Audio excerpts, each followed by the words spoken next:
이번 시간에는 1945년에 쓰여진 책을 여러분들에게 좀 소개를 드리겠습니다. 1945년이면 지금으로부터 약 몇 년이 지났나요? 70년 가까이 지났죠. 이 책은 칼 포퍼가 쓴 책으로 책 제목이 열린 사회와 그 적들입니다. 우리나라에는 이제 자유주의와 그 적들 이런 제목도 있었습니다만은 이 책 제목 자체가 대단히 도발적이죠. 그런데 왜 포퍼가 이런 책을 썼을까요? 여러분들이 1945년이라 그러면은 2차 세계대전이 끝나던 해입니다. 그리고 이 책이 완성된 것은 1943년입니다. 그리고 이 책을 쓰기 시작한 것은 1937년입니다.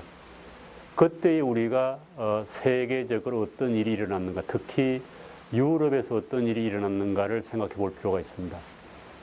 2차 세계대전이 발발하기 전에 이 책을 포퍼가 쓰기 시작했습니다.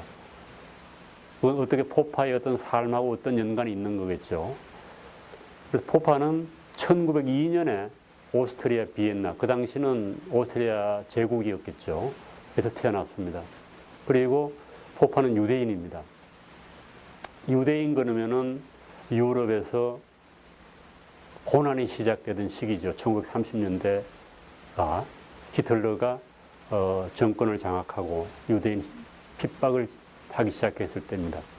포퍼는 물론 그 아버지 대해서 유대교에서 기독교로 개종을 했습니다만은 여전히 유대인 취급을 받았습니다.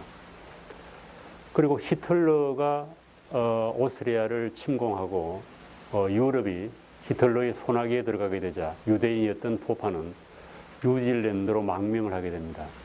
그게 37년이에요. 뉴질랜드 대학으로 망명을 해서 있는 사이에 자신의 고향인 오스트리아가 히틀러의 발길에 들어갔다는 소식을 접하게 됩니다. 그래서 포퍼는 이게 도대체 무슨 일인가?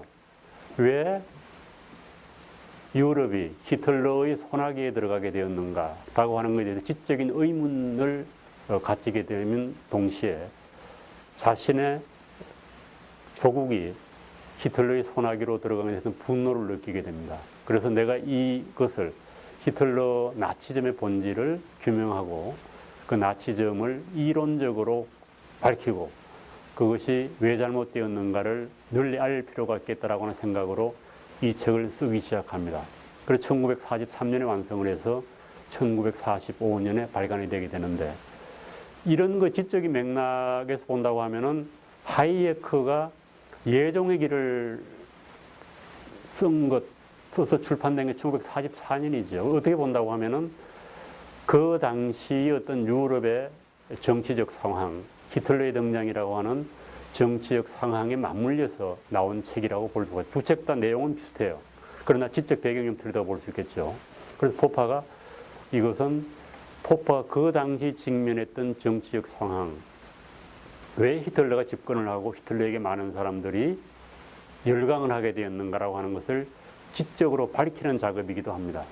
그래서 포퍼는 그것을 밝히는 작업을 자신의 과학 철학에서 출발을 합니다. 그리고 포퍼는 1934년에 탐구의 논리라고 하는 유명한 책을, 과학철학 책이죠. 그 책을 발표하면서 자신은 반기납주의와 반정주의라고 얘기를 합니다.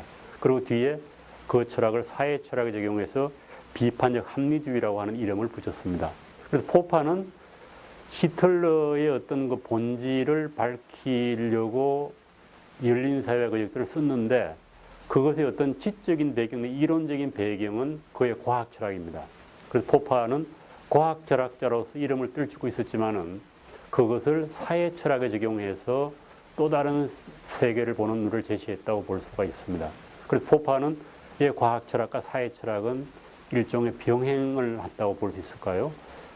과학 철학에서 전개한 논리를 사회 철학의 영역으로 확장한 것이 열린 사회와 그 적들이라고 볼 수가 있습니다. 이것이 1943년에 발간된 로직 대 폴숨이라고 하는 우리말 그대로 하면 탐구의 논리예요. 물론 이 책은 독일어로 처음 쓰여져 가지고 영어로 번역이 안 되어 있다가 1959년에 번역이 되게 됩니다.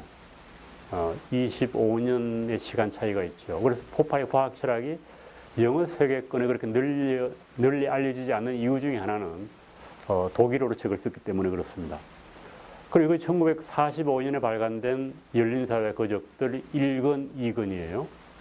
그리고 부제로 붙어 있는 게 1권은 플라톤이고 2권은 헤겔과 마르크스입니다. 일반적으로 이 사람들, 플라톤과 헤겔과 마르크스는 사회철학과 정치철학에서 대단히 중요한 사람들입니다.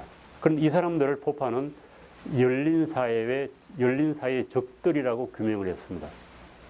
그 얘기는 뭔가 하면은 이 사람들이 추구하는 사회가 열린 사회에 반대된다. 그걸 포파는 닫힌 사회라고 이름을 붙였는데요. 그 닫힌 사회의 주창자들이에요. 플라톤과 헤겔과 마르크스가. 그러면 이제 아까 얘기했듯이 바로 연결되는 게 뭔가 하면은 포파가 그 당시에 역사에서 가장 나쁜 형태의 체제라고 할까요? 그게 나치즘인데 그 나치즘의 지적인 원조가 플라톤과 헤겔과 막스라는 겁니다. 그리고 그 당시에 이제 나치즘 플러스 사회주의, 공산주의라고 할까요? 그것이 유럽에 대단히 유행하고 있었는데 마르크스에. 그거 다 똑같다는 거예요. 우리가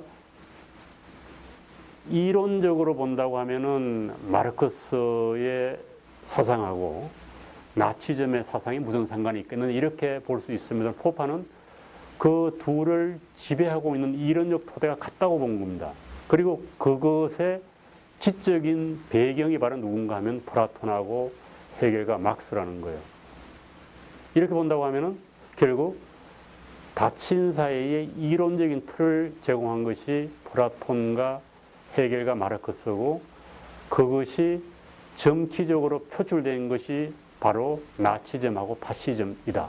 그리고 그 당시에 유행하기 시작한 공산주의고 또 1917년에 러시아가 공산화되었죠. 그 공산화된 마르크스의 철학의 배경이 바로 플라톤, 헤겔하고 연결되어 있다. 이런 주장을 한 거니까 그 당시로 보면 대단히 참신했다고 볼 수가 있는 겁니다. 그리고 이게 우리나라에서는 1982년에 이 책이 번역이 됐어요. 이게 재밌는 거죠. 물론 이제 전후에 있어서 포파는 그 냉전 시대에 이사야 벌린 같은 사람은 마르크스주의, 마르크시즘을 가장 이론적으로 잘 비판한 책이라고 얘기를 했는데 우리나라가 반공을 국시로 선포했음에도 불구하고 이 책이 1982년에 번역됐다고 하는 것은 대단히 아이러니한 얘기입니다. 물론 그 이전에는 제가 대학 다닐 때가 1970년대인데요. 그때 포퍼의 열린사회와 그 적들이라고 하는 영어책이 해적판으로 많이 돌아다녔습니다. 그래서 그 책을 구해서 읽은 기억이 납니다. 그리고 이건 이제 포파의 기본적인 그 내용을 알려고 하면 여러분들이 끝없는 탐구는 포파의 자서전입니다. 1974년에 이 자서전이 처음 나왔는데 그것이 또 다른 내용을 접해가지고 하나의 단행본으로 출간이 됐습니다. 이게 우리말로 번역이 됐습니다. 끝없는 탐구라고 해서요. 그래서 포파의 사상을 이해하려고 하면은 끝없는 탐구라고 하는 자서전도 큰 도움이 되는 겁니다. 그리고 이 책은 이제 포파가 작고한 뒤에 나온 책인데 물론 포파의 철학의 어떤 그 정수를 담은 제목이죠. 삶은 문제 해결의 연속이다. 그래서 인생은 결국 문제 해결이고 사회 정치 철학의 과제도 결국 문제를 해결하는 거라는 겁니다. 이것에 포파의 기본적인 사상이 들어가 있는 겁니다. 그리고 오늘 제가 이 얘기하는 그 포파의 열린사회 그 적들은 주로 제가 이 두 책에서 읽은 내용들입니다. 물론 열린사회 그 적들 원전도 읽었습니다만은 우리말로 소개된 아주 간단한 책이에요. 칼 포퍼라고 하는 브라이언 맥이라고 하는 사람이 쓴 책입니다. 그리고 칼 포퍼는 가장 최근에 나온 책이에요. 여러분들이 아마 포파 사상에 관심이 있으시면은 이 두 권의 책을 읽어보면 도움이 될 겁니다. 그리고 인간이 이제 뭐냐라고 하는 가장 중요한 질문인데 인간은 문제 해결자라고 포파는 규정을 합니다. 그래서 결국은 인생이라고 하는 것은 각자가 가진 문제를 해결해 나가는 과정이다. 그것을 포파는 문제에서 출발을 한다. 인생은 문제다. 그래서 어떤 문제를 우리가 봉착하면은 그것에 대한 해결책이 무엇인가를 찾는다는 거예요. 그것을 잠정적 해결책이라고 봐가지고 여러 가지를 우리가 고려를 하겠죠. 뭐 A, B, C, D. 그래서 그 중에 가장 적합하다고 생각하는 것을 문제에 대한 해결책을 우리가 선택을 하죠. 그래서 그걸 가지고 문제를 해결하는 겁니다. 그럼 또 문제를 만나겠죠. 문제는 끊임없이 연속되니까. 그러면은 또 잠정적인 해결책을 버리고 도대체 잠정적인 해결책으로 제시된 것은 문제가 뭔가라고 하는 것을 없애게 됩니다. 그러니까 이걸 error elimination 하는데 오류를 없애게 되면은 또 새로운 문제가 나오게 된다. 해서 끊임없이 문제를 만나고 문제를 해결하고 그 해결해서 또 오류가 나오면 그것을 또 없애고 또 다른 문제를 만나고 이것이 연속되는 과정이다. 그래서 인간을 문제 해결자로 본 것이 포파의 인간관입니다. 뭐 우리가 정치 철학이나 사회 철학이라고 하는 것도 그 당시에 당면한 문제를 해결하려고 하는 과정이다. 이렇게 볼 수 있을 겁니다. 그리고 이제 이건 가장 중요한 건데 포파의 기본적인 과학 철학의 그 주장은 최종적인 진리는 존재하지 않는다는 겁니다. 우리가 포파 이전의 과학 철학에 있어서는 과학적 지식이 진리라고 봤는데 포파는 그렇지 않다는 겁니다. 이거는 이제 포파의 과학 철학을 또 우리가 공부를 해봐야 되는데 어떤 이론도 확정될 수가 없다는 거예요. 최종적인 진리가 될 수 없다. 예를 들면은 모든 까마귀는 검다라고 하는 명제가 최종적 진리는 아니라는 겁니다. 왜 그런가 하면은 우리가 최종적인 진리가 있다고 생각하는 이유는 소위 말하면은 일반 은명으로 표시되는 과학적인 법칙이 궁극적으로 증명되었다고 생각하기 때문에 그런데 포파는 그게 아니라는 겁니다.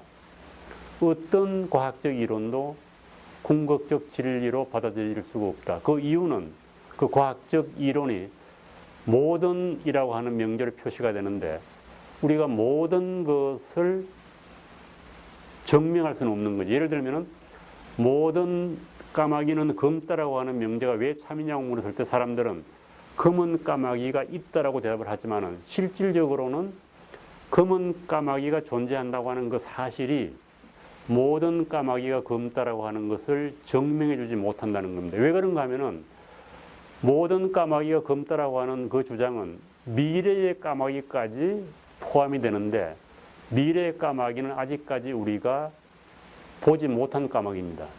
그렇기 때문에 보편 명제 속에 들어있는 내용은 과거, 현재, 미래를 다 포함하는 것임에도 불구하고 우리가 증거로 제시하는 것은 지금까지의 관찰된 것뿐이라는 겁니다.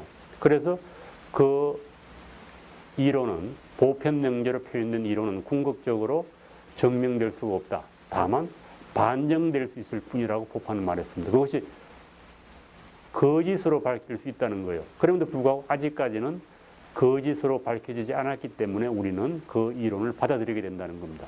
그리고 우리가 어떤 이론이 옳다라고 얘기하는 것도 진리, 궁극적 진리가 아니고 현재까지 그것이 거짓으로 증명되지 않았다는 의미뿐입니다. 그리고 그것이 언젠가는 미래에 거짓으로 증명될 수도 있다라고 해서 포파는 이 전통적으로 과학 이론을 바라보는 눈을 바꿔놨습니다.